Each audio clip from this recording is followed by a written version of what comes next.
उत्तर प्रदेश उत्तराखंड देख रहे हैं आप। मैं हूं आपके साथ दीपाली। क्या संभल के इतिहास में 19 नवंबर को नया इतिहास लिखा जाएगा?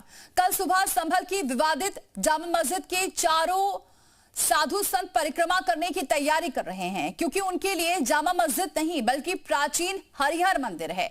19 नवंबर की तारीख पहले ही संभल के इतिहास में खास महत्व रखती है और ऐसे में महंत ऋषिराज गिरी का विवादित ढांचे की परिक्रमा का ऐलान क्या इस ओर संकेत देता है कि कल संभल में कुछ बड़ा होने वाला है?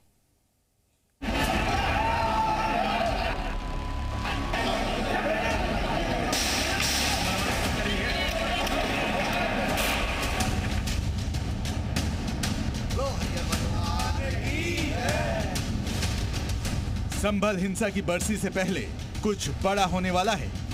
हम लोग हरिहर मंदिर पर यात्रा लेकर चलेंगे और हरिहर धाम के दर्शन करेंगे। हरिहर मंदिर की परिक्रमा भाईजान पचा पाएंगे?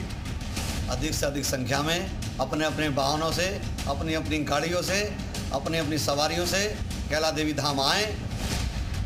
संभल में हरिहर सेना वर्सेस भाईजान। संभल की विवादित जामा मस्जिद के श्री हरिहर मंदिर होने का दावा 19 नवंबर को ही हिंदू पक्ष की तरफ से ठोका गया था। कल कोर्ट में इस दावे का 1 साल पूरा हो जाएगा और इसी के साथ शुरू होगी सैकड़ों साधु संतों की परिक्रमा। सुबह सुबह साधु विवादित जामा मस्जिद के पास जाएंगे और उसकी परिक्रमा करने वाले हैं। कैला देवी के महंत ऋषिराज गिरी संभल में पदयात्रा निकालने जा रहे हैं, जिसका आगाज अब से कुछ घंटों बाद सूरज की पहली किरण के साथ होगा। विवादित ढांचे के परकोटे की परिक्रमा के लिए महंत ऋषिराज गिरी ने श्री हरिहर स्थल परिक्रमा पदयात्रा निकालने का ऐलान किया है। सभी हरिहर भक्तों से आह्वान है, अधिक से अधिक संख्या में अपने अपने वाहनों से, अपनी अपनी गाड़ियों से, अपनी अपनी सवारियों से कैला देवी धाम आए और वहां से हम लोग हरिहर मंदिर पर यात्रा लेकर चलेंगे और हरिहर धाम के दर्शन करेंगे और परकोटे की परिक्रमा करके फिर पुनः कैला देवी पर आकर यात्रा संपन्न करेंगे। महंत श्री राजगिरी का यही आह्वान, यही अपील हिंदुओं साधु संतों को जहां एक तरफ जोड़ने वाली है, वहीं दूसरी तरफ संभल में कुछ बड़ा होने वाला है। डर को भी सुलगा रही है, क्योंकि विवादित ढांचे का केस अभी कोर्ट में है। अभी ये तय नहीं हुआ है कि विवादित ढांचा मस्जिद है या हरिहर मंदिर। ऐसे में कट्टरपंथियों के लिए संभल को फिर सुलगाना अब तो मुमकिन नहीं है। वैसे ही 5 दिन बाद संभल हिंसा की बरसी भी है। पिछले साल जैसे हालात दोबारा ना हो, इसके लिए विवादित जामा मस्जिद और उसके आसपास की प्रशासन की तरफ से सुरक्षा कड़ी कर दी गई है।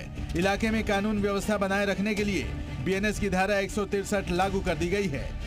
धारा 163 लागू है। उसी सिलसिले में जो निर्णय है वो 19 को लिया जाएगा। तो संभल में सुरक्षा व्यवस्था ही बढ़ाई हुई है। संभल में सुरक्षा व्यवस्था नियमित रूप से बनी हुई है और 24 नवंबर को देखते हुए भी हमने सुरक्षा व्यवस्था बढ़ाई है और मजिस्ट्रेट की तैनाती भी की है। संभल के लिए कल का दिन बेहद महत्वपूर्ण होने वाला है, क्योंकि एक तरफ महंत ऋषिराज गिरी ज्यादा से ज्यादा संख्या में हिंदुओं से हरिहर मंदिर पदयात्रा में जुटने की अपील कर रहे हैं, तो वहीं दूसरी तरफ इससे भाईजान के भड़कने की आशंका भी बनी हुई है। संभल की शांति को बनाए रखना प्रशासन के सामने बड़ी चुनौती साबित होने वाला है। इसलिए तो कहा जा रहा है कि कल का सवेरा संभल के इतिहास में नया अध्याय जोड़ने वाला साबित हो सकता है। ब्यूरो रिपोर्ट, जी मीडिया।